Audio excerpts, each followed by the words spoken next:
せっかくの機会じゃ。存分に楽しめ。そして確実に仕留める。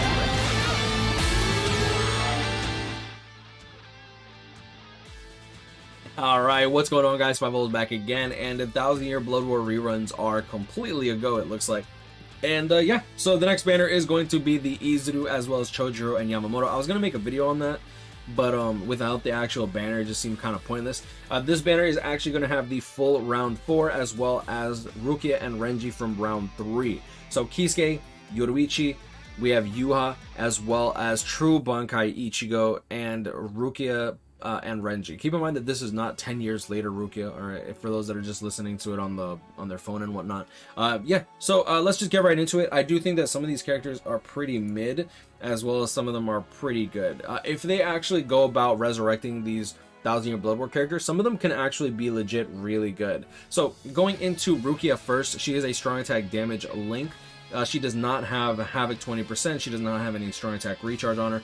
Long reach 20%, Sprinter +1, Frenzy, Bruiser 20%, no Berserker, Debilitator +5 seconds, Devastation 40%, and Freeze immunity. This character does not really have too much going on for her at the moment. First strong attack is going to be a standard 475 radius lunge. Second strong attack is going to be a 625 by 625.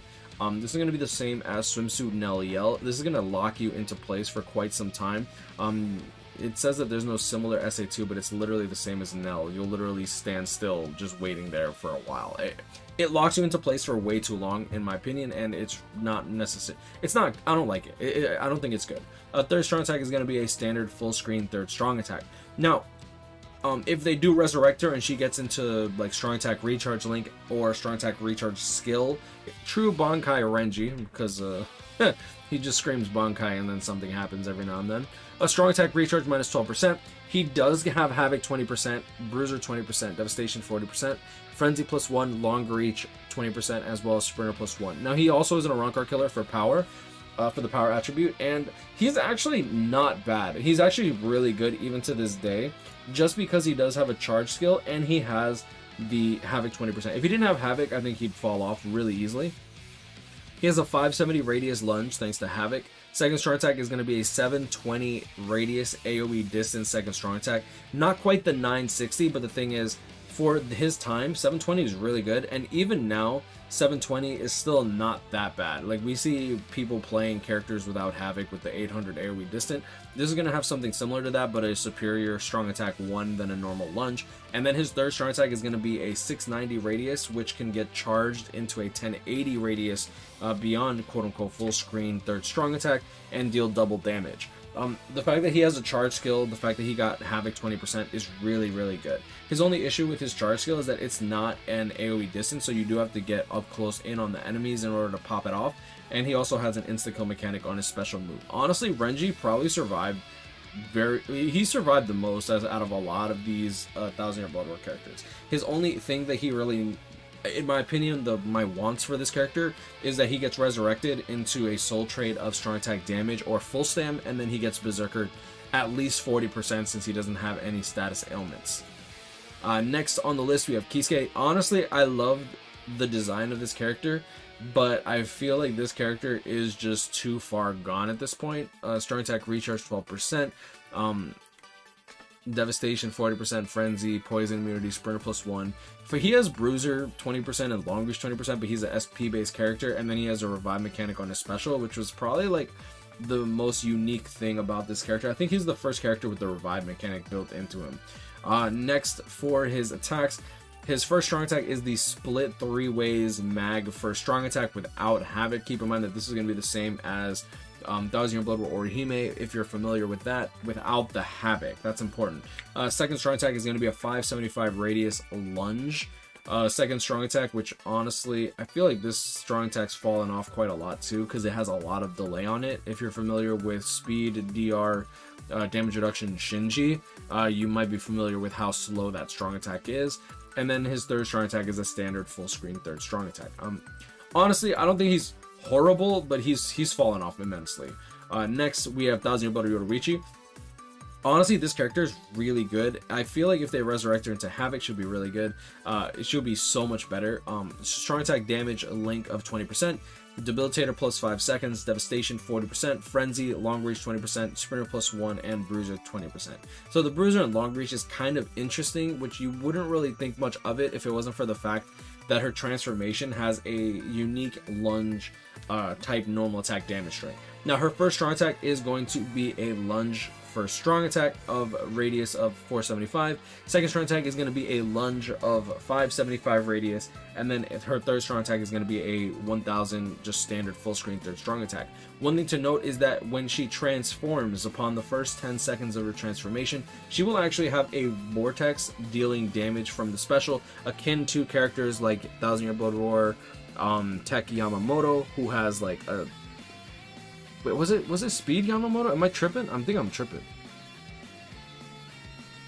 I don't remember. If you're familiar with Chojiro, though, you should be familiar with the AoE after the special move. So 1000 Year Blood War Yoruichi actually has that, and she also, during her transformation mechanic, has the same normal attack damage string as the Can't Fear Your Own World Beyond Resurrection Neliel. So she kind of has like a sprinter normal attack damage string, which is really, really interesting. It helps you go through stages a lot quicker.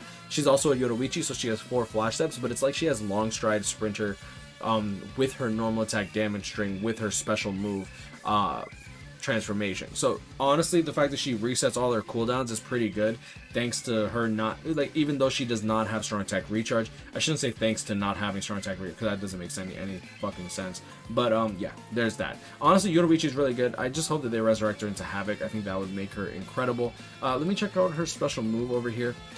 Melee special Vortex 25 hit. Yeah, so Vortex 25 hit. I want to see the Yamamoto.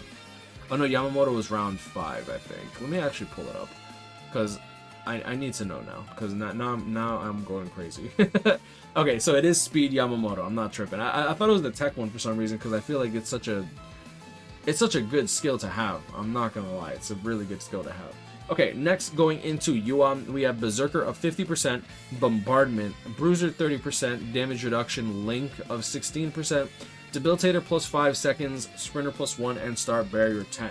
When this character came out, I felt like he was kind of supposed to be OP, but he kind of fell off really quickly, and then after he fell off, he rose again for Brave Battles.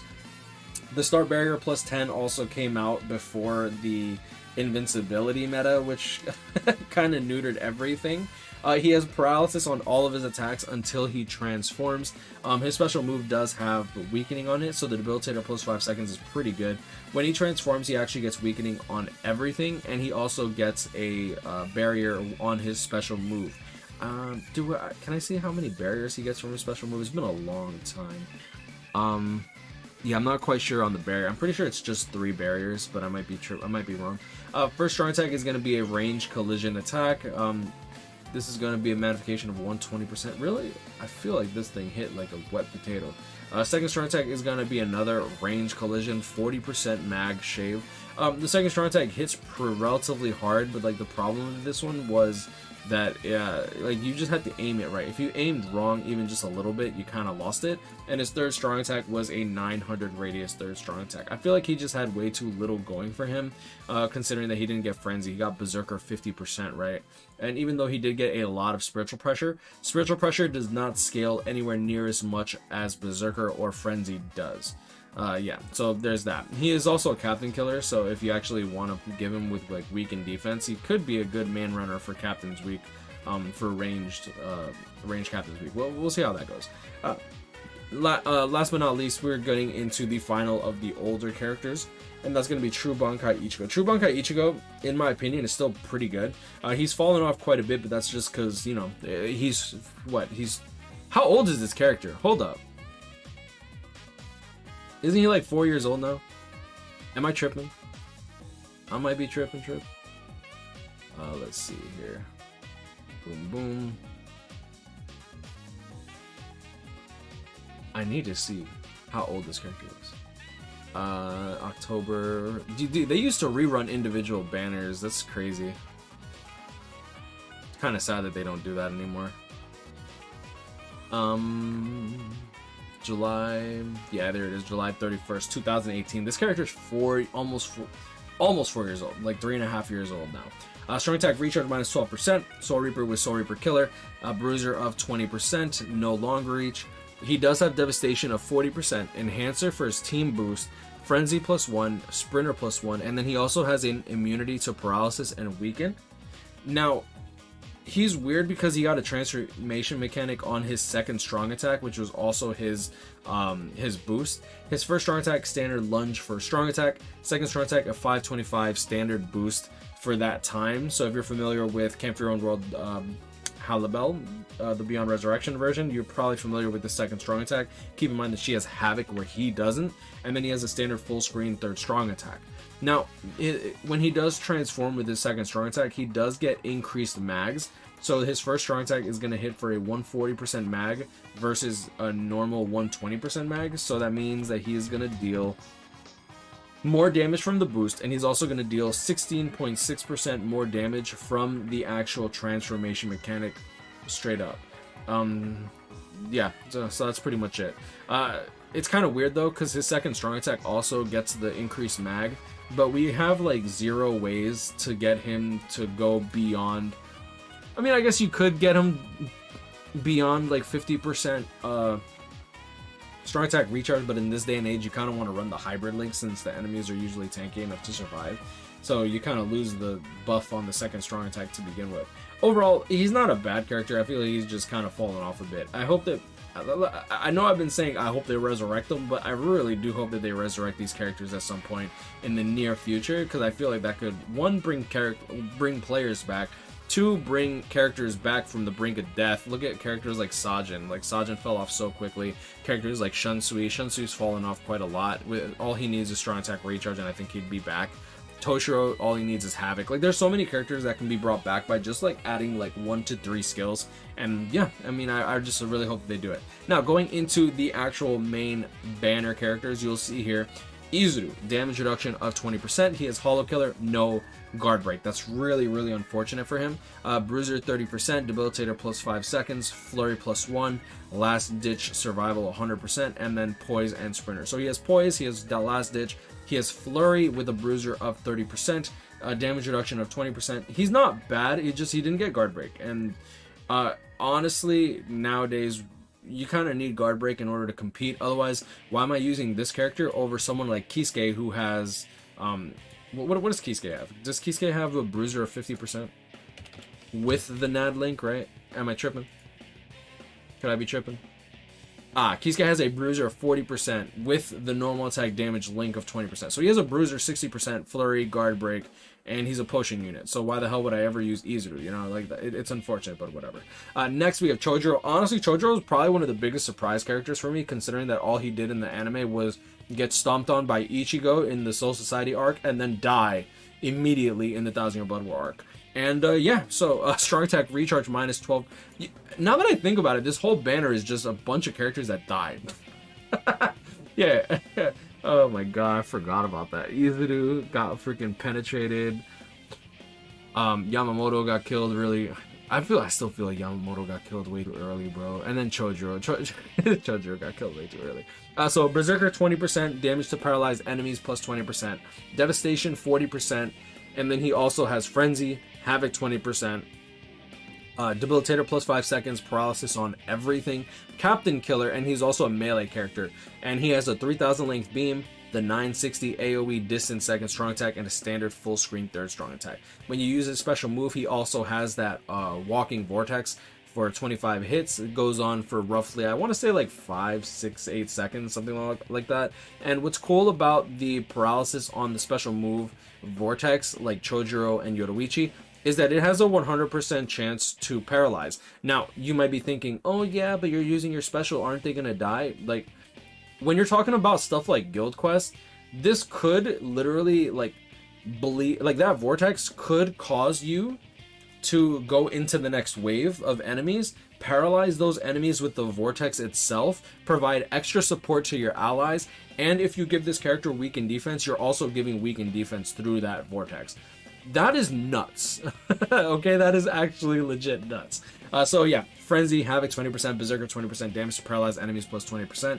The special move guarantees paralysis, doesn't get nerfed for having that vortex, which I think is really, really important too. Like, let's see here. Yeah, you'll see here the special.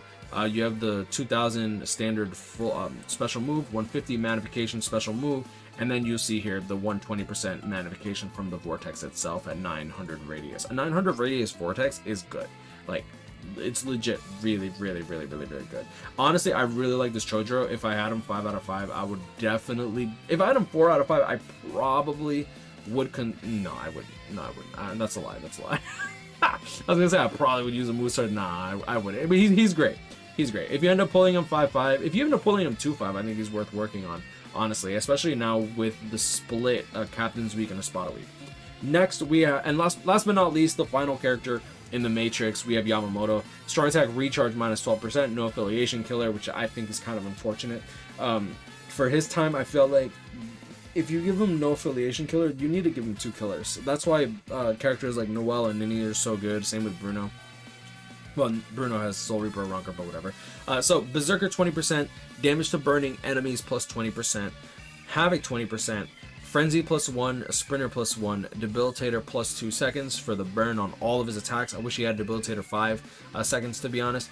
Bruiser 20%. Now, going into his actual kit, I think he has one of the most interesting kits in the game because, like Yoruichi, he has straight up, just straight up lunges. Let me actually see what's 870 divided by 1.2. 725. Yeah, so his first strong attack is a standard lunge. His second strong attack is the new and improved lunge second strong attack, and then a standard full screen third strong attack. Now, his lunge for his first strong attack is 570 thanks to Havoc, but his lunge with the Havoc 20% goes all the way up to 870 radius. So this is a massive lunge for his second strong attack.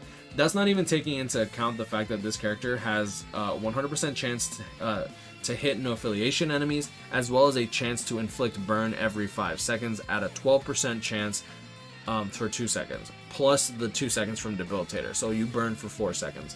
The fact that this is map wide and it takes place passively, which means that you don't have to do anything. Like, honestly, if you want to wait set 20 minutes in the beginning of the stage without triggering the enemies, you can literally get those enemies to like 1 HP.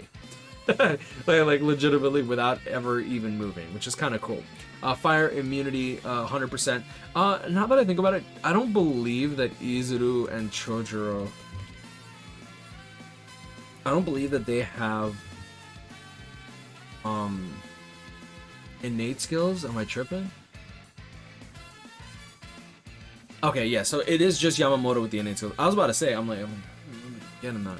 But yeah, overall, pretty damn good. Let me click here, click clear. Yeah, overall, pretty damn good of a character. His only real fault is that just he has no affiliation killer, but nowadays, now that no affiliation killer is also being split into 2, he could definitely make a huge comeback. I'll be interested to see how this goes. His special move, I don't believe has a vortex on it. I think it's just a standard special. Yeah, standard special move. It's kind of funny that his special is worse than his speed counterpart from 3 years ago. But yeah, I mean, I'm gonna leave it at that. But is this banner worth summoning on? Honestly, if you're missing a lot of these characters, I do think it's worth summoning on. If you want to toss in the first step, You're not really going to lose much from it, especially now with the Guild Quest change. We do have a lot of characters here for Guild Quest in particular. Yamamoto for No Affiliation Week, Chojuro for Captain's Week, Yua for Captain's Week if you want to run him. I still think he's way too risky. I don't think he's worth pull.